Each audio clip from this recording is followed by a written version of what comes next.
Welcome to Fairhaven, those of you who are visiting today just for this and for some other things.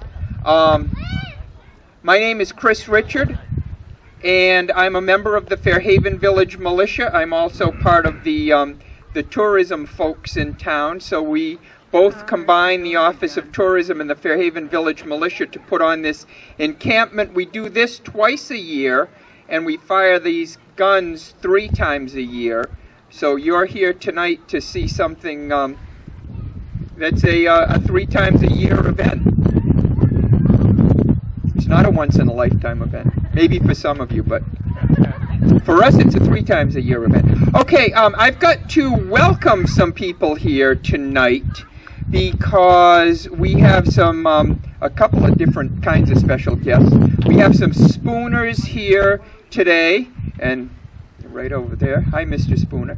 The Spooners have dated all the way back to the Revolutionary War here in Fairhaven, and a few of them came tonight to see us here. And we also have a large contingent of Delanos, who are the folks you see with the... Yeah, they're the ones yelling right now. If you see someone with a tag that says, "Hello, my name is," those are Delanos. They've been having members of the Delano Kindred Incorporated. They're from all over creation. And the Delano Kindred is a non-profit organization that's based in Massachusetts. So once a year, they all have to come to some place in Massachusetts to hold their annual meeting. And this year, they chose Fairhaven because Lieutenant Jonathan Delano settled here in the 1660s. And those of you who are local folks who know our local history know that the President Franklin Delano Roosevelt is descended from Lieutenant Jonathan Delano, but you might not know that President Ulysses S. Grant is also descended from Lieutenant Jonathan Delano, and Laura Ingalls Wilder is descended from Lieutenant Jonathan Delano, and Muriel's going to correct me if I'm wrong here. And who else? Alan Shepard is descended from Lieutenant Jonathan Delano. Lieutenant Jonathan Delano had somewhere around 13 children, and they all had 10 or 12 children. The Delanos produced lots and lots and lots of offspring. The Spooners did too, not to belittle the Spooners in any way. But there are one heck of a lot of Delanos, and a lot of them were here this weekend, so we welcome them here. One of the reasons the Delanos wanted to come this weekend is because the 5 big cannons that we're firing tonight have been here since the Civil War.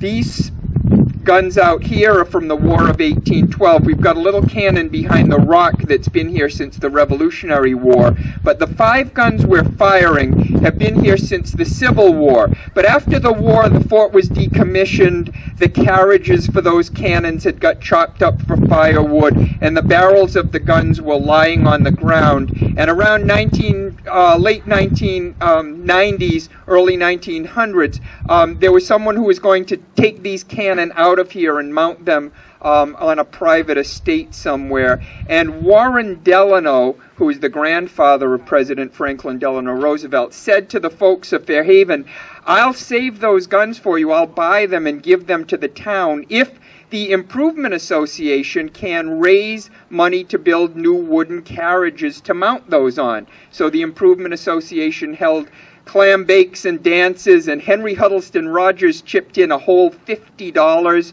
and they raised enough money to build some wooden carriages, and Warren Delano bought the guns and donated them to the town. So we thank Warren Delano, and we thank all the Delanos who are here tonight for that gift. The park itself that we're in was given to us by Henry Huddleston Rogers' daughter, Lady Fairhaven, Cara Rogers Broughton from England. She gave the town the check in 1926 that we used to buy this property from the federal government, so it's a public park now.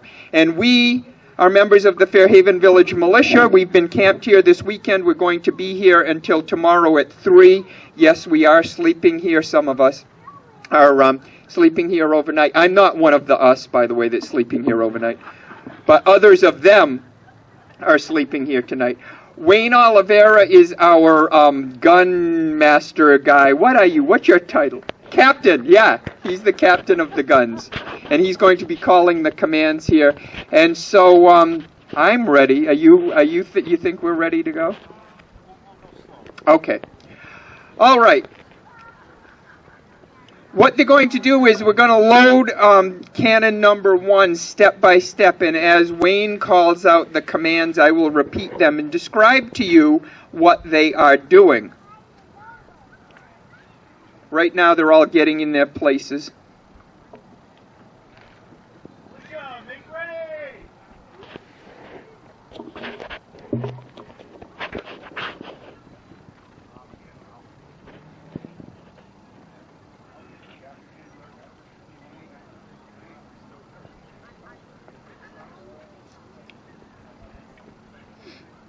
Jim, are you going to get a picture when Beth falls backward off the parapet? Okay, good.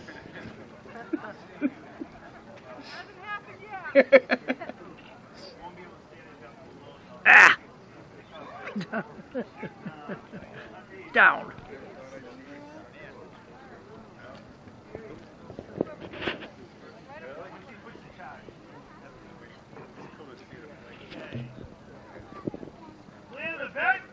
Clear the vent. There's a touch hole in the back end of the cannon, and he is putting a brass pick down there to clear that out, make sure it's nice and clean.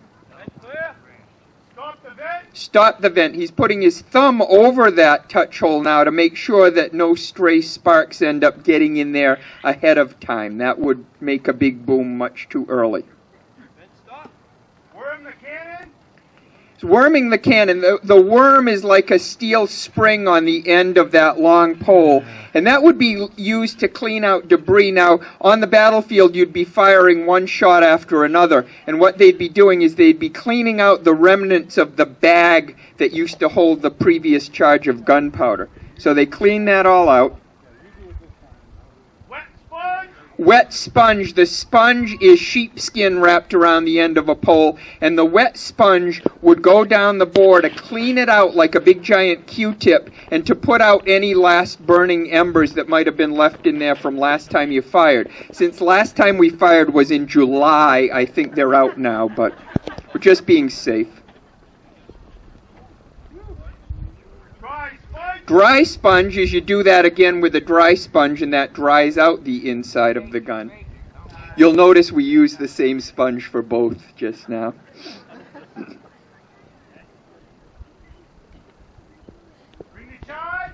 The powder monkey is bringing up the charge now.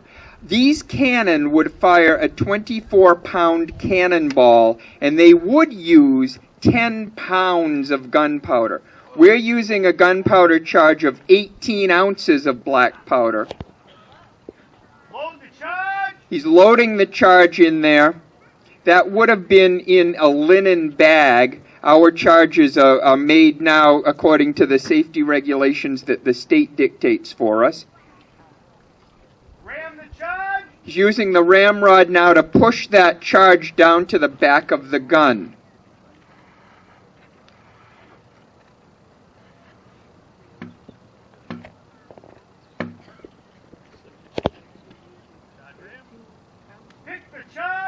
Pick the charge. Now, the step we've eliminated here is load the cannonball, okay? We're not really firing a cannonball here. This is just a blank charge.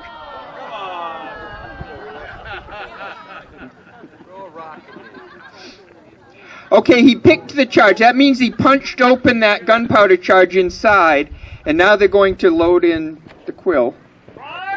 It's going to prime it. The quill used to be a bird's feather, the hollow shaft of a bird's feather filled with gunpowder. It's an instant fuse. We use a Dunkin' Donuts straw full of gunpowder. Almost exactly the same thing. Yeah, I think this is not endorsed by Dunkin' Donuts in any way, shape, or form. But I think they're the only straws that fit in our touch holes. McDonald's don't do it. Burger King's.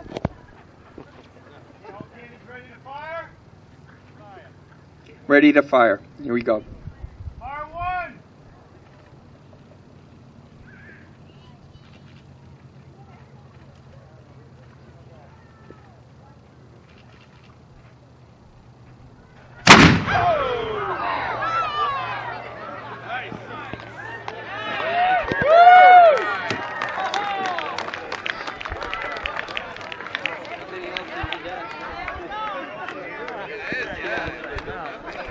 I should have shut off the microphone, shouldn't I? It's a little quieter when the microphones are not on. Listen to this one.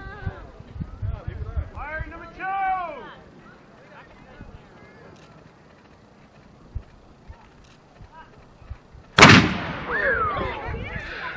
2. Man, can you imagine twice as much powder as that?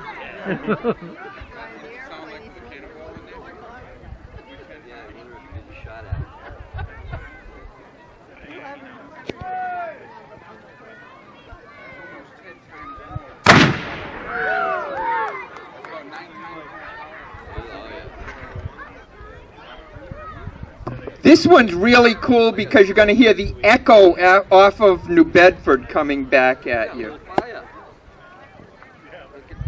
This one and the next one. Here he goes.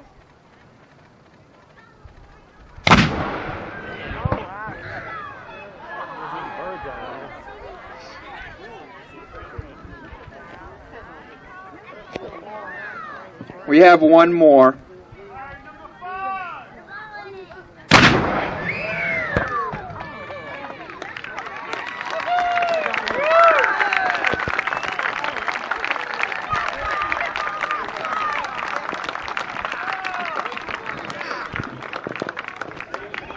Those of you who came all the way from California to see that, wasn't it worth it?